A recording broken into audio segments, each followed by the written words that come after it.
are two goals of war. One is releasing all the hostages, and the other is destroying Hamas as a governmental and military entity. And to destroy Hamas, we must go into Rafah, take over this whole area, reach the leadership of Hamas, reach all the hostages, because there is no scenario where Hamas is going to release all of them.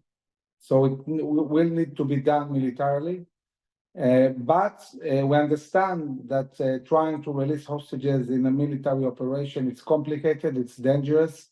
So if we have a chance to temporary agreement of ceasefire, 40 days, and release a big part of the hostages who are alive, because we know that only maybe half of the hostages are alive, then Israel is willing to have a ceasefire for months or a bit more, and then renew the attack, the ground incursion, because without that, Israel is going to lose the war. There is no scenario where Israel can afford losing a war against Hamas. Generally speaking, when you do a very large ground incursion, there is two phases.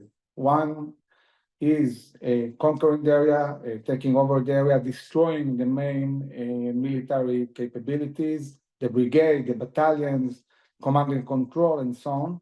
So Israel has reached that in the northern part of Gaza, in most of the central part, in Khan Yunis in the south, and basically Rafah is the last stronghold. Having said that, even in areas where the IDF is controlling, the first part doesn't mean complete destruction of all terror infrastructure. There are still many terrorists spread around.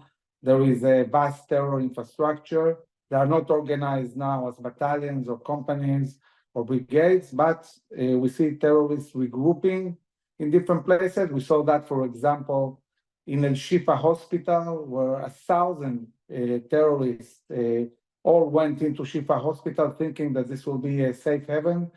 And then in 15 minutes, the IDF crossed all over all the northern part of Gaza, surrounded the hospital, and managed to kill many of them and apprehend many of them. So this is what the IDF means when it says we have freedom of operation.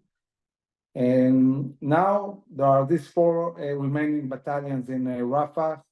I would say that most of the capabilities of Hamas are in Rafah. They retreated constantly from other areas into Rafah, and they are fortified Rafah to such an extent that going now into a ground incursion will look much like the first days of the war, the first ground incursion, meaning you need massive air force, artillery, tanks, in order to be able to really maneuver and go inside. Without that, there will be many soldiers on our side killed. There is no option to do a minimal operation or raids or different ideas that I heard in the last few weeks. It's not consistent with the reality on the ground of how fortified Rafah is at the moment.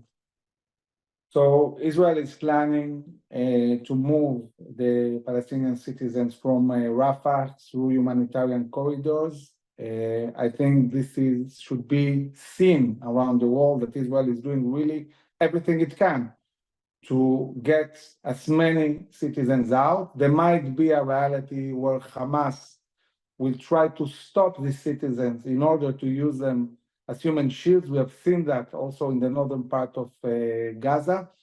But we have also seen that the moment the fight starts, many of the citizens are more afraid of the fighting than Hamas, and then they flee anyway. And if Hamas tries to block citizens from getting out of the war zone, this should be exposed. Israel is going to do everything we can in order to really minimize collateral damage and evacuate as many citizens as possible from Rafah to other areas. How confident are you that in an operation in Rafah, the IDF would be able to get to the head of the snake, Yahya Sinwar, and the Hamas leadership? Well, providing that they don't escape to the Sinai Peninsula, to the Egyptian side, I would say that's if it's certain. I mean, this is physics. They retreated to Rafah. They took the hostages to Rafah. Everything is in Rafah now. They are with their back to the wall. Literally, the Egyptians build a wall on the border. So they have nowhere to go. So eventually, it's not such a big town. Eventually, we'll reach the leadership of Hamas if they don't manage to escape through tunnels into the Egyptian side. How long will a operation in Rafah take, do you think, for the IDF to declare it a success? We have to be very thorough because the leadership is probably underground in tunnels. Probably also many of the hostages are held underground. And we've seen in Khan Yunis, it was a very, very unique battle. We had a division that operated with 7 brigades. I don't recall a single battle in the history of the state of Israel where 7 brigades attacked simultaneously one place. And it took a very long time. It took almost 3 months. And the reason was that we had to fight also inside the tunnels. The division developed techniques how to overcome the improvised explosive devices, the booby traps, the blast doors, and many terrorists that are inside the tunnels, and managed to clear them. And the division managed to clear more than 30 kilometers of tunnels. So we have gained the experience, we know how to do it, but it takes time. A slightly different threat on the border with Lebanon and claims of responsibility by Hezbollah today that they were behind a rocket barrage on Kiryat Shimona. What's your take on that threat and when Israel has to deal with it in a arguably more meaningful way? We have about 80,000 Israeli citizens displaced. They have left their homes in the north. They are under a Hezbollah attack, and they are currently in hotels all over Israel since the beginning of the war.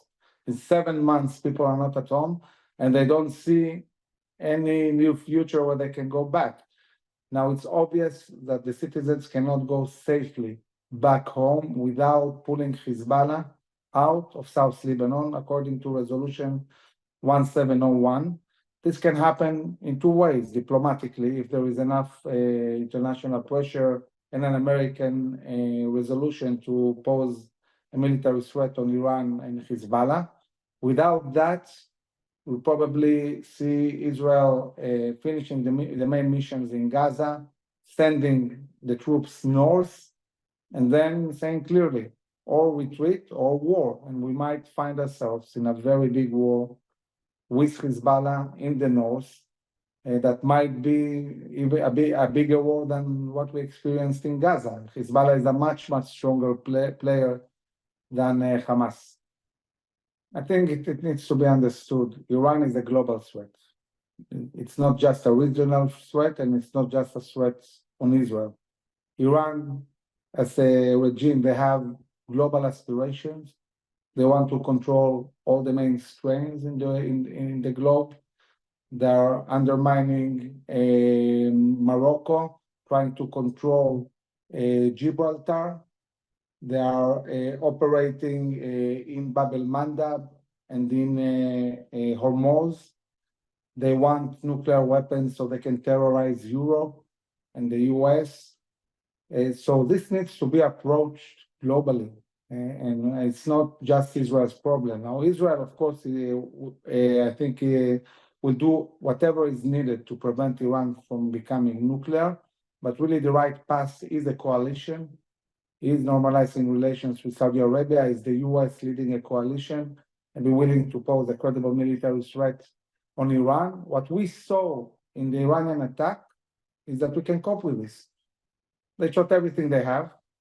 Israel managed to deal with this very well, and also in coordination with other countries. On the other hand, we saw that Israel is able to hit them wherever Israel wants.